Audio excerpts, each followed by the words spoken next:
Sobat Bisnis. Perkenalkan, nama saya Arianto Wijaya. Saya Melisa Olia. Saya Wahira Deva. Saya Fadila. Saya Cahaya. Kami dari jurusan Administrasi Bisnis Politeknik Negeri Sriwijaya.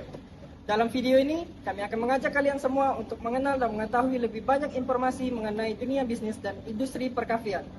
Penasaran dengan apa yang kami lakukan? Yuk simak video ini.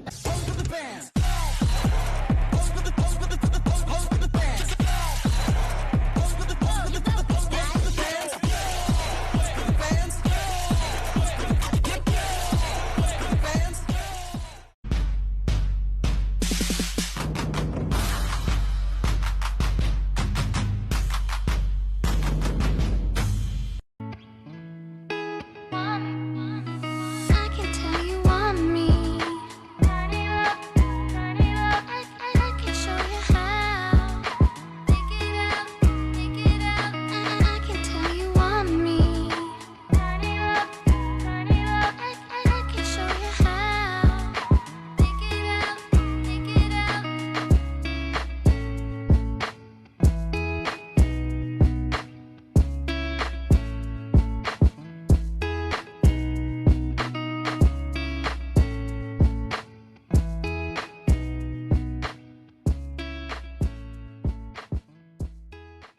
Coffee Shop Lantai 2 didirikan oleh seorang wirausahawan muda yang bernama Muksin pada tahun 2019. Di tahun 2017, Kak Muksin belajar dari pendahulunya yaitu Coffee Shop Destabin, yang mana dia mendapatkan banyak sekali ilmu-ilmu mengenai coffee shop dan juga pengalaman-pengalaman yang diberikan oleh Coffee Shop Destabin. Pada tahun 2019, Kak Muksin ini mendirikan coffee shop lantai 2 ini dengan tujuan untuk mencari ladang margin dan menuangkan hobi. Seperti yang kita ketahui, bisnis sudah banyak dijalankan oleh orang-orang di mana-mana. Dan tentunya persaingan juga semakin kuat. Lalu, apa sih yang membedakan coffee shop lantai 2 dengan coffee shop yang lainnya? Coffee shop ini bangun atas kesenangan dan hobi si owner, di mana serangan itu menyebar dan dapat disalurkan ke setiap konsumen, yang membuat setiap konsumen yang berkunjung kini merasa betah dan nyaman seperti memiliki coffee shop yang sendiri. Coffee Lantai 2 ini memiliki signature style-nya sendiri, di mana dengan selalu berkomunikasi dengan konsumen, bagaimana cara agar mereka mengkritisi, memberi masukan-masukan. Dengan mereka mengkritisi dan memberi masukan, ini kita dapat saling sharing dengan konsumen, layaknya seorang teman ataupun sahabat. Sehingga yang dibangun coffee shop ini adalah sebuah ikatan, bukan lagi sekedar antara konsumen dengan produsen. Dari penjelasan tim kami tadi, kita dapat belajar bagaimana cara menjaga image bisnis agar pelanggan tetap setia berada di perusahaan kita. Nah, tentu saja dalam menjalankan bisnis ada naik turunnya. Apa saja sih hambatan yang dihadapi oleh owner coffee shop lantai 2 ini? Yuk langsung saja kita simak video berikut ini. Lantai 2 ini pertama kali kita sewa tempat itu di tahun 2020 di bulan 10. Di bulan 10 itu tiba-tiba kita mau renovasi di bulan 2 itu Covid melanda kan di 2021 kan. Benar kan? Itu kita tutup sampai bulan 9. Kita renovasi itu baru selesai di bulan 4 dengan tempat seadanya karena dana agak terlalu gede. Lantai 2 ini dibangun dengan patungan pada saat itu, ya. Dana ada terlalu gede, tempat belum jadi. Pas saat kita mau buka, udah tahunya Covid tadi kan, ada pelarangan PSBB kan. Nah itu kita 10 bulan tutup. Sisa 2 bulan terakhir, yang dimana awalnya kita di patungan, 3 diantaranya resign. Karena sisa 2 bulan tadi kan, ada 3 orang tadi tidak meyakini bahwa usaha ini bakal berjalan, ya kan? Tapi tinggal sisa aku DWA, itu sisa 2 bulan dengan usaha yang belum berjalan. Kelewat berani dah pada saat itu untuk menjalani usaha itu pasca Covid dulu. Aku mengambil tindakan karena aku pada saat membangun usaha itu tidak mengharapkan untung di awal. Aku belum mengharapkan untung, tapi aku berpikir kayak ini, aktivitas aku yang bisa aku isi pada saat aku agak free. Makanya aku ngebrew. Dulu bukanya dari jam 4 sampai jam 10 malam cuma. Awal-awal. Ya kan? Sekarang ya udah pegawai gitu udah 3-4 ya sampai saja sekarang ya udah itu. Udah. Kalau apa tadi pertanyaan pengen nyerah? Iya. Kalau pertanyaannya alasan pengen nyerah itu pasti, tapi kecintaan kita itu terhadap sesuatu yang membuat kita bertahan. Ya sama kayak inilah. Kalau kau galak sama cewek, iya kan? Ya. Kalau kau galak sama cewek, ya cewek itu mungkin effortnya 50%. Ya kau effort ke dia 80 bahkan 100%. Ya kan? Lah habis waktu, lah habis tenaga, habis duit pula. Ya, benar kan? Benar ya. Ya karena kita senang tadi ya. Balik lagi karena rasa sayang kita tadi terhadap apa yang kita jalani tadi dengan tulus dan benar-benar pasar itu terbentuk dengan DWM.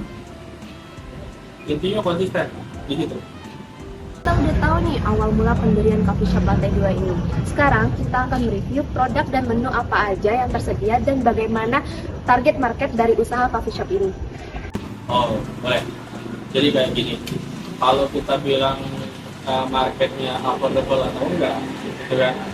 Tidak. Itu tergantung kita menargetin konsumen kita nih siapa sih? Sebenarnya itu kan.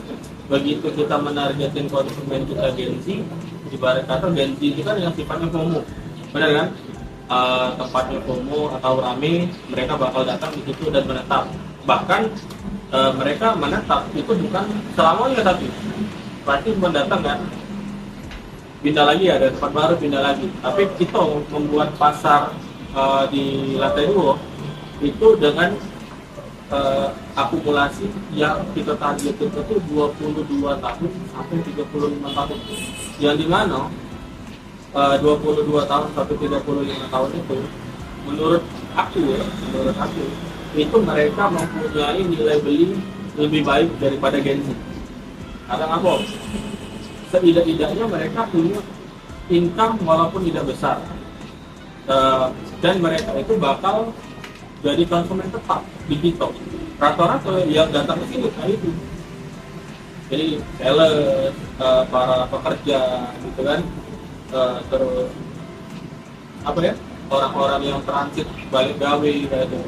Dan rata-rata itu konsumen tetap gitu, kawan-kawan yang Seperti yang kita ketahui, setiap bisnis yang kita jalani selalu menemui tipe-tipe konsumen yang berbeda-beda. Ada yang nggak sabaran, ada juga yang kritis. Lalu bagaimana sih cara kita menyikapinya? kalau setiap konsumen itu kan punya karakteristik masing-masing. Tentu ada yang mereka tidak sabar, ada yang bahkan ada yang mau nego, ada yang tidak ada. Kan ini kan, ya tapi balik lagi, itu kan kemampuan kita menyampaikan komunikasi sama mereka. Pada saat mereka itu dikasih penjelasan bahwa oh ini kita harus melewati sistem ini biar dapat hasil ini, dengan kita menjelaskan itu secara rutin, mereka pasti bisa menerima dengan logis. Dengan walaupun mereka kadang cenderung yang tidak sabaran, tapi alhamdulillah selama 3 tahun, kalau misalnya komunikasinya dibangun sama konsumen, bapak itu yang baru atau yang lama, itu menyebabkan kita tuh sudah menang perang di awal. Jadi konsumen itu tidak bisa menyerang itu secara verbal yang tidak. Menurut aku ya, karena itu pengalaman aku sudah 3 tahun di sini. Biar konsumen itu melakukan pembelian ulang tadi. Yang pertama, aku belajar kamu ini belajar yang namanya psikologi konsumen. Apa sih yang membedakan konsumen itu di kita seperti itu? Yang pertama, gue yang datang ke coffee shop itu sama kayak datang ke bar malam dari Sony. Gue yang datang ke coffee shop itu otomatis mereka itu tidak pengen diganggu dalam artian kayak ini. Apakah mereka lari dari lingkungan kerja mereka yang tidak nyaman menyebabkan mereka kerja di sini, ataupun mereka lari dari pacar mereka duduk di sini, ya? Atau mereka butuh waktu menyendiri itu duduk di sini. Setiap mereka itu mempunyai case permasalahan masing-masing dan fungsi kami itu membuat harga diri mereka meningkat di sini. Makanya aku selalu ngajari setiap barista aku itu dengan skill yang berbeda. Mereka harus mempunyai satu, jago lisan, jago kebersihan, ya kan? Dengan jago kebersihan itu aku pandangannya jago, ya. Dengan jago kebersihan, kenyamanan mereka yang terjaga. Terus di tanya kabar konsumen hari ini sama apa kabarnya. Satu kalimat itu bisa datang ke duit berjuta-juta. Dengan kalimat itu kita nanya kabar dia baik, psikologis. Kak, sama hari ini dari mana? Kita cukup tanya itu, mereka tuh sudah menaruh respect lebih terhadap kita, merasa diperhatikan. Nah, yang itu makanya aku selalu ngomong, kalau kita cuma jualan kopi, apa kita bedanya sama janji jiwa, Pak? Janji jiwa lebih kaya, yang videonya bukan saingan kita itu. Ya? Buat apa kita bersaing di yang perang mungkin kita menang? Udah kan? Jadi balik lagi psikologis yang kita mainkan di sini. Berarti kita tuh melakukan pendekatan kan? Jadi mungkin kamu juga kan, mungkin dengan adanya kayak ini cerita sama kakak atau apa, banyak saya di situ duduk, ya kan?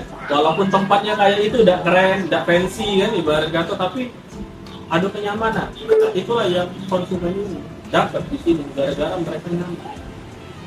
Mereka Hai, kami dari jurusan Administrasi Bisnis. Kami lagi cobain minuman nih dari kafe lantai 2. Kamu varian apa dulu? Kalau aku varian Ice Matcha. Kalau aku varian YF April, kita cobain yuk. Gimana nih rasanya? Seger. Ini terbuat dari bahan apa sih? Jadi, es matcha ini terbuat dari bahan susu UHT dan juga dari bubuk matcha. Kalau kamu mah? Kalau YF April ini dari citrus dan juga dari sirup raspberry dan ada tambahan jeruk nipis, jadi menambahkan sensasi segar bagi penyuka minuman segar. Nah, bagi kamu yang pencinta matcha, kamu bisa cobain nih es matcha dari Kopi Lantai 2. Kalau bagi kamu yang suka minuman segar, kamu bisa cobain nih YF April ini sebagai pilihan kamu. Teman-teman, di sini kita bisa melihat bagaimana sih gambaran dalam mendirikan sebuah usaha, dan di sini kita juga bisa melihat bagaimana cara menghadapi tipe-tipe pelanggan yang tentunya sangat berbeda-beda tipenya. Dan kembali lagi bagaimana cara kita untuk melakukan pendekatan kepada konsumen kita. Dari hal ini, saya dapat menarik kesimpulan bahwa dalam mendirikan usaha tentunya banyak sekali hambatan, cobaan, serta gelombang-gelombang ujian yang tentunya selalu menghampiri dalam setiap usaha. Dan kembali lagi, bagaimana cara kita memanage usaha kita itu agar tetap eksis di tengah dunia persaingan yang ketat. Saya Fadila mewakili tim kami, saya pamit undur diri.